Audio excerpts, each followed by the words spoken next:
This is a short introduction to the life and work of Seamus Heaney for the AQA Language and Literature anthology. Here is the Heaney family tree. James and Anne both died when Seamus Heaney was very young, so when he refers to his grandfather as in digging, he often means the great uncle Hugh, Scullion, or Hughie. When he died, he'd left a family at the Woods to Patrick and Margaret, who had up to that time been living with Mary Heaney at Mossbourne. If you look, you can see Sarah Scullion, whom they all called Sally. She was Seamus Heaney's godmother and was a big influence in fostering Heaney's love of reading, buying him books, and then on his 21st birthday, a large glazed bookcase. If you look at this map of Ireland, you can see where the red marker is, the loch that is nearby to Seamus Heaney's home place. So he's fairly equidistant from Belfast, where they went on to live, and in the top left, as you can see, Derry, where he would later go to school.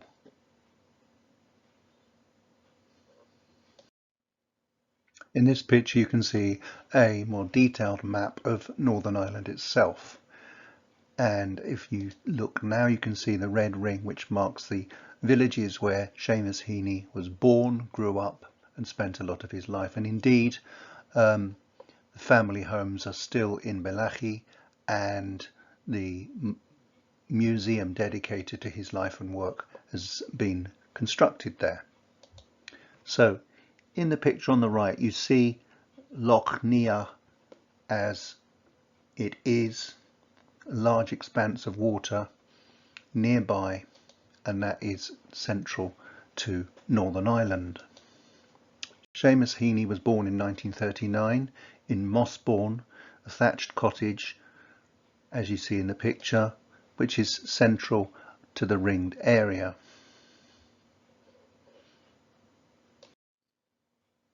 So looking even closer still, we can see Mossbourne in the centre there, and the house where they were born. A large family with a small number of bedrooms. It was a very cosy area, as Heaney has described. The site of Anna Horish School is to the right, not far away, and this is where Heaney went to primary school, and in the photograph you can see him, third pupil from the left at the back, in the early 50s. He would later visit the school and give presentations and read poetry to encourage the children. To the left of Mossbourne you can see Brough, and this figures in a number of his poems. His grandparents had a house nearby. They came from Castle Dawson, and you can see in the picture the riverbank which Brough means. And then at the top, the Wood. This was a house that they moved to as a family, and eventually they sold their other farms and built a more modern house there for the family. By then there was a much larger family. You can see here Seamus Heaney with his family and some of his brothers. They had inherited the house from this part from their uncle, who at Toner's Bog is the man who is referred to in digging as the grandfather. In fact, it was an uncle that Seamus Heaney was writing about, but his grandfather had done those things as well. What you see here is the collected works of Seamus Heaney's poetry as they were published, starting with a short anthology of 11 poems published for an arts festival. Although Heaney had already got a negotiated deal to produce Death of a Naturalist with Faber, it was felt that 11 of these could be published as a prequel in the festival to highlight interest Death of an Actress then came out in '66, followed by Door into the Dark 3 years later. Having been abroad to work in America, Heaney then produced Wintering Out in 1972. And as the political situation and the Troubles began to deteriorate in Northern Ireland, he addressed those in North in 1975. 1979 saw Field Work produce, and then Station Island in '84. The Hoare Lantern came out in 1987, and as you look on the slide you can see those areas marked in black are the anthologies from which the AQA poems are selected. So you will need to know roughly those texts, but the 15 poems in detail. Then in 1991, Seeing Things came out, followed by The Spirit Level in 1996, Electric Light in 2001, District and Circle 2006, and his last collection, Human Chain, in 2010. Throughout his career, Heaney has become one of the most published, praised and well-known poets of the 20th century, and his work has been anthologized and put into collections on numerous occasions. So the first book of selected poems came out in 1987, then that was updated in 1990. Open Ground, another collection, came out in '96. New Selected Poems 2013, and most recently in 2018 his Selected 100 Poems. In writing a review for the collection Opened Ground, Henry Cole said, "It's no accident that this selection of the best poems from 3 decades begins with the word between, for Heaney was a poet of the in-between, as his friend Helen Vendler has observed, writing from a zone somewhere between the North and the South, between Catholic and Protestant, between Ireland, England and America, between formal and free verse, between public and private, between realism and allegory, and between plain speech and loading every rift with awe, while also balancing the gravitas of his subject matter with the frolic and grace of poetic language. As Heaney said, the point is to fly under or out and beyond those radar systems." Heaney's subjects were: what is loyalty? What is exile? What is righteousness? What is love? And how do we govern our emotions? These are themes that preoccupy all of us, and though he lived in a divided Ireland with tanks, posted soldiers and other degradations, I never heard him claim representative status as a victim. Heaney also published a lot of prose, more academic, literary theory and commentary on poetry. Some of these would be useful for you to read as wider reading, particularly some of the early essays in Preoccupations and some of those essays in Finders Keepers. The crediting poetry book is his Nobel address, having been awarded the Nobel Prize for Literature. That is often available online. In addition to poetry and prose, Heaney was known for publishing drama translations and editing anthologies of poetry for school children. So the drama The Curate Troy 1990, The Burial at Thebes, Sophocles' Antigone, translations of Sweeney Astray, The Midnight Verdict, Laments and Beowulf in 1999, for which he was awarded the Whitbread Prize. The Diary of One Who Vanished in 1999 also, and The Testament of Cresside in 2004. The anthologies that he published with Ted Hughes, Soundings, The Rattlebag and The Schoolbag, were also very popular. So I'm going to look now at how Seamus Heaney's life and his work developed and were intertwined. And a lot of the ideas I'm going to take from a number of books. The first one we're going to look at is Dennis O'Driscoll's Stepping Stones, which is the closest that we have to an autobiographical work. Following the Nobel Prize for Literature, Heaney and Driscoll were in regular communication, and if you read the text, you will see it's a lot of question and answer interviews with some fairly lengthy answers from Heaney exploring some of the key themes, ideas and principles in his poetry writing. Having passed his 11 plus and gone on to study at St Colm's, Heaney began to read and explore language and poetry. And some of his earliest influences were the works of Gerard Manley Hopkins on the right there and Robert Frost. Heaney admired Frost's head-on treatment of shocking subject matter, as in Out, Out, where a young boy cuts his hand off with a buzzsaw. And the poem confronts the brutality of sudden death. And also in Gerard Manley Hopkins' appeal to the sensation of poetry, the little ricochets and chain reactions with the nervous system. He later called this treatment Hopkins speak. In his early poems, he published under the name of Incertus due to his lack of confidence and self-doubt as a poet. He often modelled his poetic style at this time on Gerard Manley Hopkins, or the rural scenes of A.H. Houseman's A Shropshire Lad.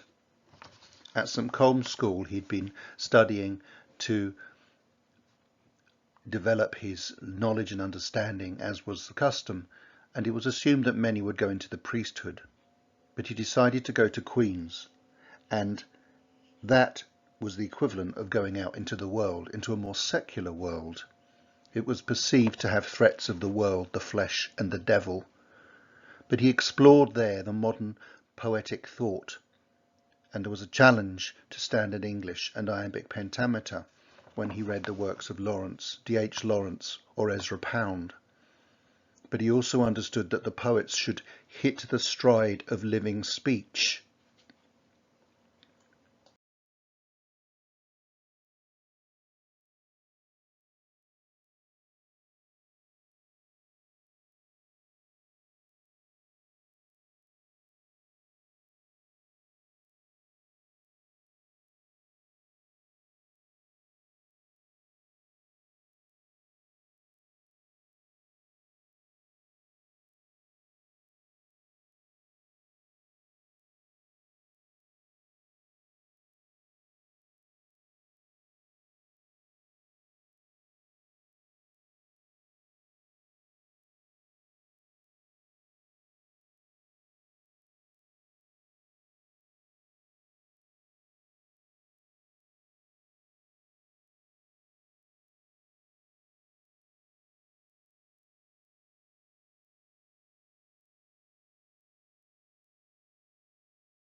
Heaney was also inspired by the local poet Patrick Kavanagh, particularly his great Hunger.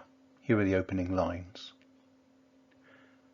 Clay is the word and clay is the flesh, where the potato gatherers like merchandise scarecrows move along the side fall of the hill, Maguire and his men. If we watch them an hour, is there anything we can prove of life as it is broken backed over the book of death? Here crows gabble over worms and frogs, and the gulls, like old newspapers, are blown clear of the hedges, luckily. Is there some light of imagination in these wet clods? Or why do we stand here shivering? Which of these men loved the light and the queen, too long virgin? Yesterday was summer. Who was it promised marriage to himself before apples were hung from the ceilings for Halloween. We will wait and watch the tragedy to the last curtain, till the last soul passively like a bag of wet clay rolls down the side of the hill, diverted by the angles where the plough missed or a spade stands, straightening the way. Another important influence on Heaney's early work was Ted Hughes, whose violent and graphic confrontation with the natural world was very significant. And here we see his view of a pig. The pig lay on a barrow dead. It weighed, they said, as much as 3 men. Its eyes closed, pink white lashes, its trotters stuck straight out. Such weight and thick pink bulk, set in death, seemed not just dead. It was less than lifeless. Further off, it was like a sack of wheat. I thumped it without feeling remorse. One feels guilty insulting the dead, walking on graves, but this pig did not seem able to accuse. It was too dead, just so much a poundage of lard and pork. Its last dignity had entirely gone. It was not a figure of fun. Too dead now to pity, to remember its life, din, stronghold of earthly pleasure as it had been, seemed a false effort and off the point, too deadly factual. Its weight oppressed me. How could it be moved? And the trouble of cutting it up, the gash in its throat, was shocking but not pathetic.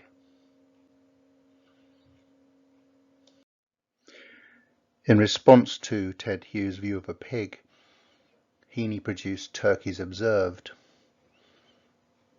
One observes them, one expects them, blue-breasted in their indifferent mortuary, beached end bare on the cold marble slabs, in immodest underwear frills of feather.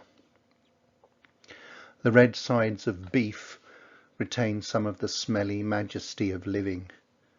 A half-cow slung from a hood maintains that blood and flesh are not ignored. But a turkey cowers in death. Pull his neck, pluck him and look. He's just another poor forked thing, an ink-blotchy stump of putty. He once complained extravagantly in an overture of Gobble's. He lauded it on the claw-flecked mud with a grey flick of his Confucian eye. Now, in my winter woolens and turned-up collar, I pass the butcher's bleak December dazzle and casually note the importance of plumage and perpendicularity. This focus on toughening up and the brutality or truth of nature is also seen in the early purges. I was 6 when I first saw kittens drown. Dan Taggart pitched them, the scraggy wee shits, into a bucket, a frail metal sound, soft paws scraping like mad, but their tiny din was soon soused. They were slung on the snout of the pump, and the water pumped in. Sure isn't it better for them now, Dan said. Like wet gloves they bobbed and shone till he sluiced them out on the dunghill, glossy and dead. Suddenly frightened for days, I sadly hung round the yard, watching the 3 sogged remains turn mealy and crisp as old summer dung, until I forgot them. But the fear came back when Dan trapped big rats, snared rabbits, shot crows, or, with a sickening tug, pulled old hens' necks. Still, living displaces false sentiments, and now, when shrill pups are prodded to drown, I just shrug. Bloody pups. It makes sense. Prevention of cruelty talk cuts ice in town, where they consider death unnatural, but on well-run farms, pests have to be kept down. Heaney had read about the new poetry collected by Alvarez, and it introduced Heaney to R.S. Thomas and strengthened his affinity with Ted Hughes and the need to challenge the over-genteel nature of much English poetry. And so in seeking to write his first collection of poetry, he was putting his hand into that nest to see what would hatch out. He said of digging that he did not consciously write it as a Catholic in Ireland, but often he was aware of how his experience reflected much of his Irish culture. He wrote less as an oppressed Catholic minority, more as an individual reflecting on his experience in troubled times. The poem Digging he wrote in August 1964, when at home on holiday as a young teacher. He sat in his upstairs bedroom, writing the text, listening to the sounds outside, thinking about his family down on the land. The success of this poem for himself meant that he called it a strength giver. And on choosing the gun image, Heaney, writing before the violence in Northern Ireland, says the image was chosen for its phonetic and poetic impact rather than any political or sociological purpose. In drawing on his memories and emotional experiences from youth, Heaney is very conscious of how he constructs the idea of his past.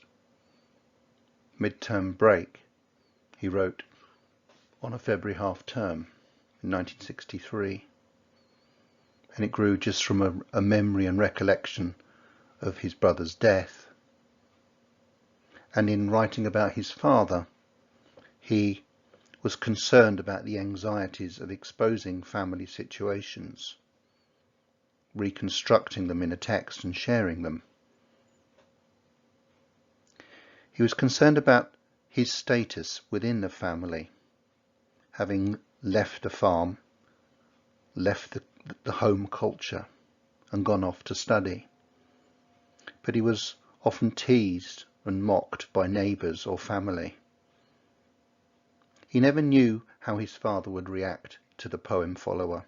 He never did. But he was conscious of the politics of language all the time in writing these texts. In the first line he wrote, "My father worked with a horse plough," whereas the local dialect would have had, "My father wrought with a horse plough." And he was very consciously adopting the standard lexis there to avoid any overt political correctness of wanting to be seen to adopt a working class lexis. When he was writing Death of a Naturalist, the working title originally was End of a Naturalist. It was a coming-of-age poem, and he's aware quite clearly of the sexuality of observing that move and transition from childhood to adult awareness.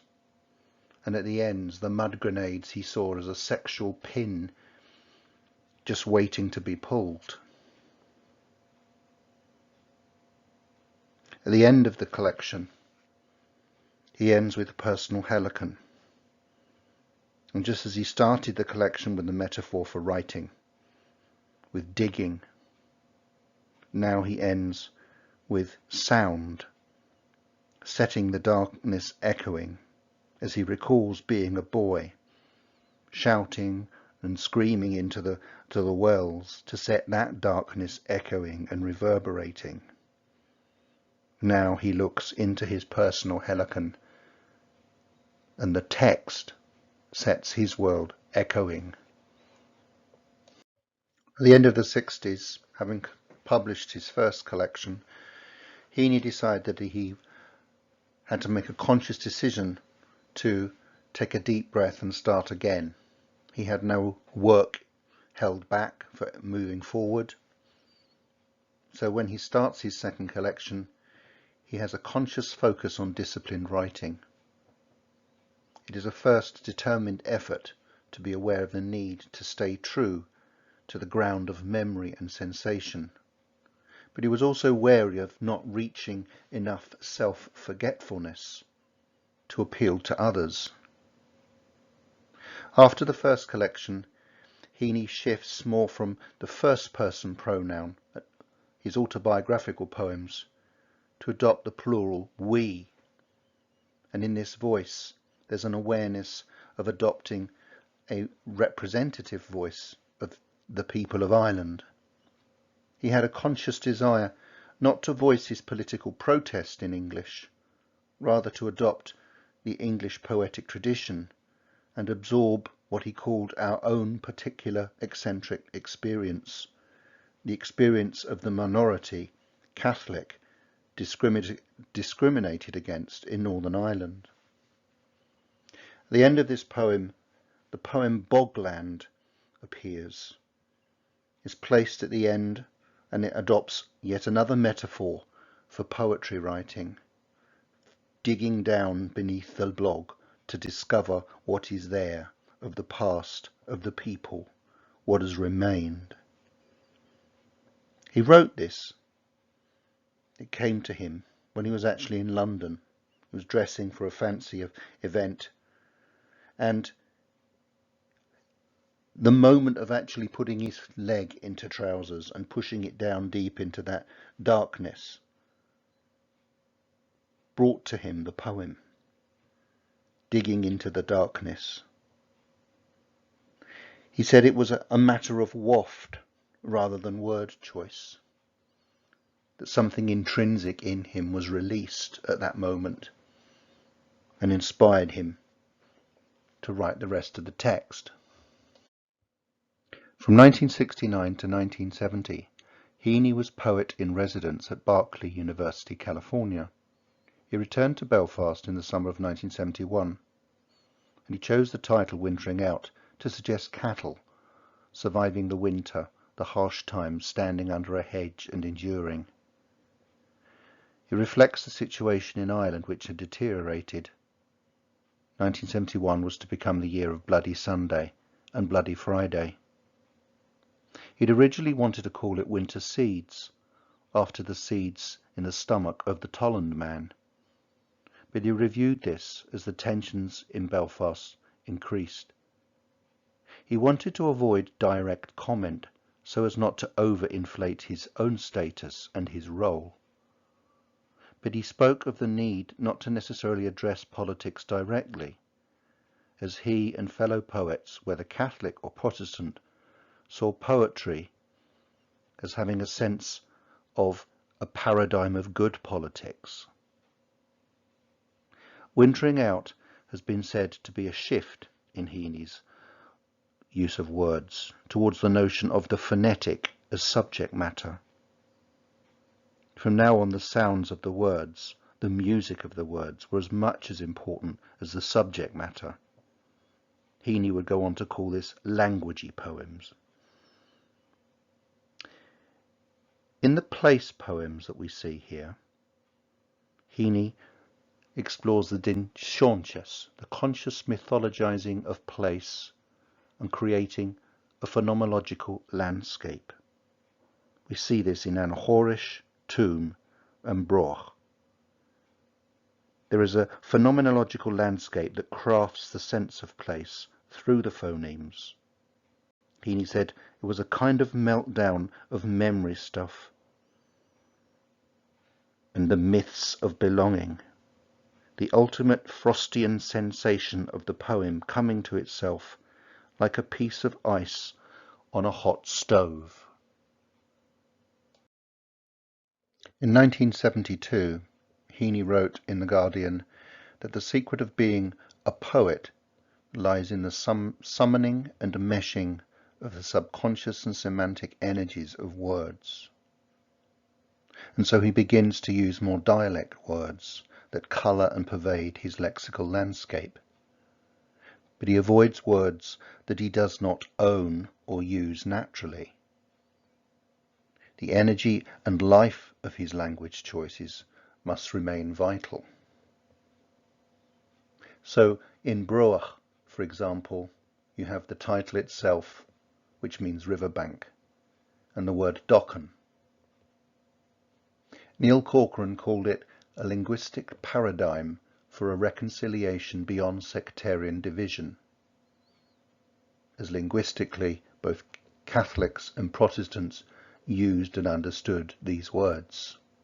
It was the English who struggled with them, with the pronunciation, with the understanding. But in writing in English, Heaney has moved from seeing the language not so much as imperial humiliation, but as a native weapon. It is a weapon that he can now employ to explore his thoughts, express his ideas, to give his people a voice. The Tollen Man was written in 1970, and one of Heaney's post-Berkeley languagey poems. It's written at a time when Heaney was very conscious of the political situation. He always left the cinema before God Save the Queen was played, and he was always insistent in the use of the word Derry, never Londonderry. His information about violence and troubles was fed by the photographs and recollections of the violent Republican past and of recent atrocities. He'd heard of the 4 labourers who were killed in reprisals by the Black and Tans and left lying on their backs by an open door. These earlier struggles from the 1920s fed into the narrative of violence and oppression.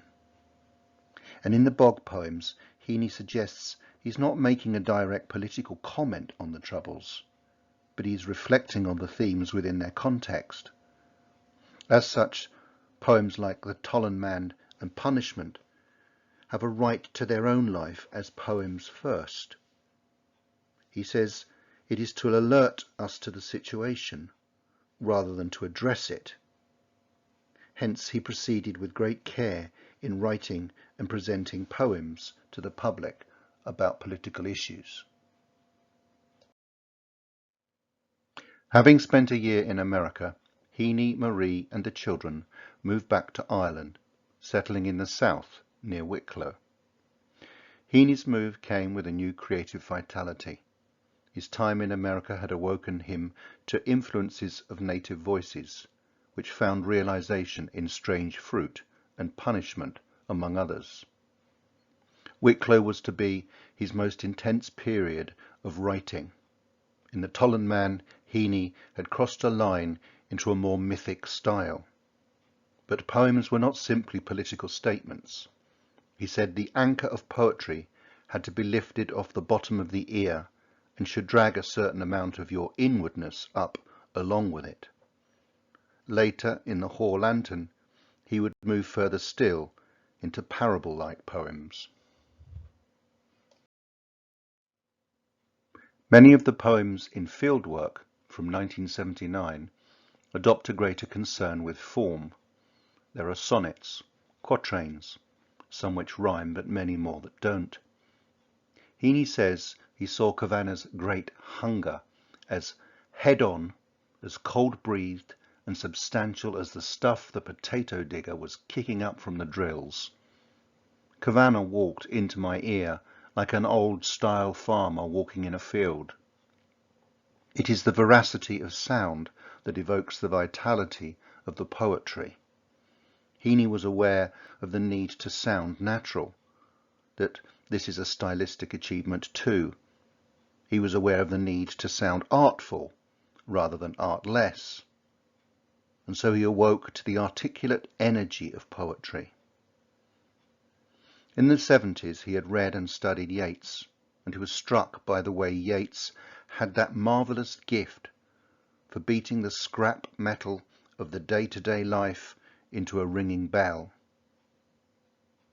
Up to Fieldwork, memory had been Heaney's chief starting point, but at this moment he had immersed himself in Ireland in a rural setting and visiting the Lake District to record a BBC programme on Wordsworth, he felt open to let the immediate experience influence his poems, as can be seen in the Glanmore Sonnets.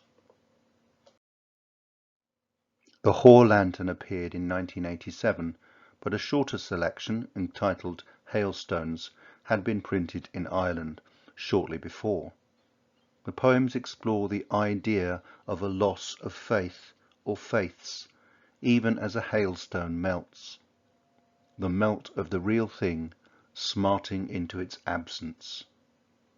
He explores the thoughts and feelings he has after the death of both of his parents in their 70s. Another highly recommended critical work is Helen Vendler's Seamus Heaney. She says Heaney's particular mosaic of words preserves the unique, complex and unrepeatable contour of human emotion, what we felt at what we saw, as Stevens put it. Such a run of words tells the human tale in a way it is lived, moment by moment, volume by volume, decade by decade. Heaney translated feelings in resonant word clusters. Helen Vendler says that she read Digging and found it disturbing, as Heaney sees himself as either staying on the farm and digging with a spade, or turning to the gun to gain status in violent rebellion. In choosing a pen, though, that is mightier than the sword, he opts for an intellectual and cultural war. His choice of pen is in contrast to a weapon, and is compared to the spade. To dig is to discover and articulate himself. But Heaney, the poet, is a mature and experienced adult, retelling and reconstructing the child's memory, and so his poems evoke the intellectual shock of sex, for example, as in Death of a Naturalist. It is as warm with the inchoate feelings of curiosity, terror and disgust. Another book I'd like to recommend, which gives a wide-ranging critical study of Heaney's work, is The Poetry of Seamus Heaney by Neil Corcoran. He says Heaney was an excellent poet of familial love, and notably of enduring married love. There are numerous poems of filial affection for both mother and father, and wonderful poems for his children and latterly his granddaughter. One of his finest poems, Sunlight in North, was written for his Aunt Mary, who was partly responsible for his upbringing. Chanson d'Aventure marked a late stage in the marital relationship he had vividly portrayed for years after his marriage to Marie Devlin in 1965. From the difficulty evoked in Summer Home, in Wintering Out, 1972, a poem of regret and self-recrimination, through the stabilities, accommodations, supportiveness, sources of strength, and erotic tenderness and arousal recorded in such poems as The Skunk. In Death of a Naturalist, Heaney observed and recollected facts of his early experience and conveyed them in a language of great sensuous richness and directness, with a synesthetic blur from onomatopoeia and alliterative effects. The sheer noise Heaney makes out of English vowels is remarkable, a dissonant cacophony. We hoarded the fresh berries in the byre, but when the bath was full, we found a fir. At times, Corcoran notes, Heaney imitates the alliterative line of Anglo-Saxon poetry, with its four main stresses, three carrying the heavy alliterative letter, and the F sound here originating in the previous line, which also alliterates the B.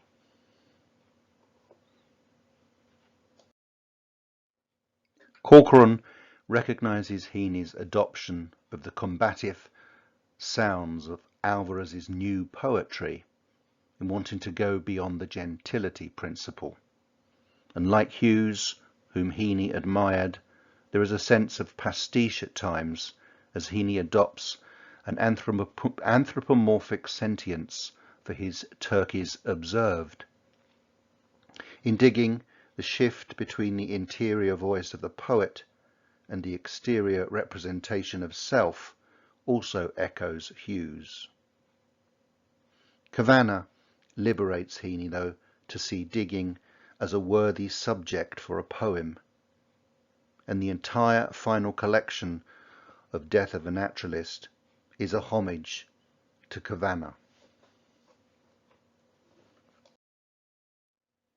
Like Wordsworth and the boat stealing scene in the prelude, Heaney's recounting of memories explores his growth of understanding and self-conscious awareness of becoming a poet, the interchange between mind and nature. And as with Wordsworth's Nutting, Heaney in Blackberry Picking explores the end of innocence. Harold Bloom, the American critic, suggests the poems form the past are not nostalgic, for what is lost as the experience has been inspiration, and the pastness or lostness of the experience itself is itself dissolved in the joy of creativity. By the end of the collection, Personal Helicon reveals Heaney self-consciously sounding his voice, revealing the poet to himself, restoring in language what has been lost in reality. These are the poles of social responsibility and self-exploration between which all of Heaney's subsequent work has oscillated. In Rhyming to See Myself, taken from the last line of the last poem of Death of a Naturalist, Personal Helicon, Heaney is not writing confessionals, yet the buried life of the feelings, and sexual feelings too, is evident, giving it a fecund, slippery, voyeuristic character, images deriving from seed, intercourse, generation, pregnancy and marriage.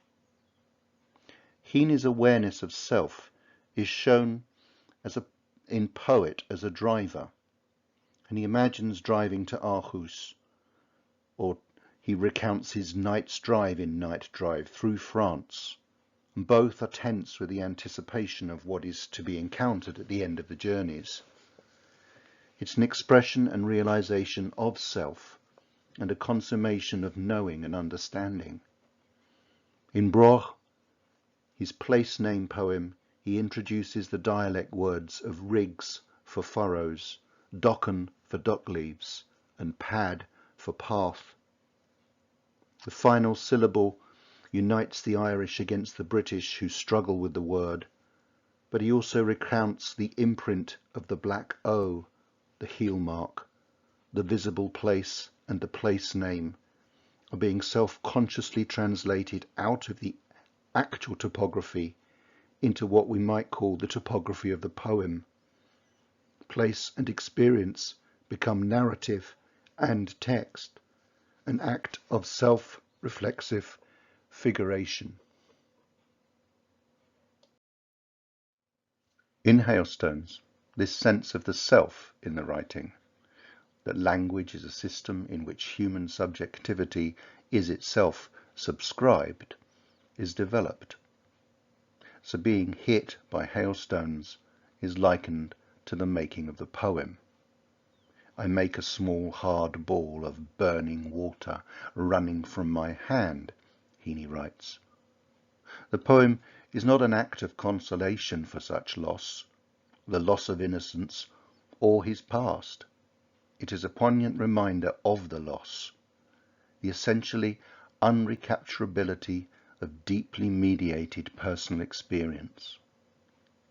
The romanticism of the piece articulates a sense of self-transcendence, placing a premium on childhood experience to incorporate a history of visionary transcendence and an understanding of mature adult emotional life.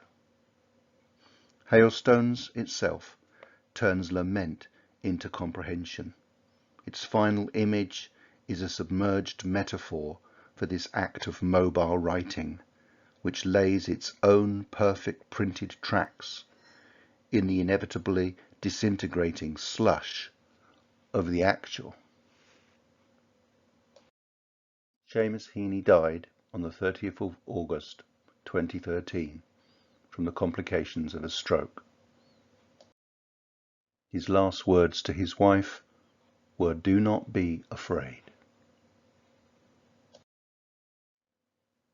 He is buried in the local church, and the inscription on his gravestone reads, "Walk on air against your better judgment."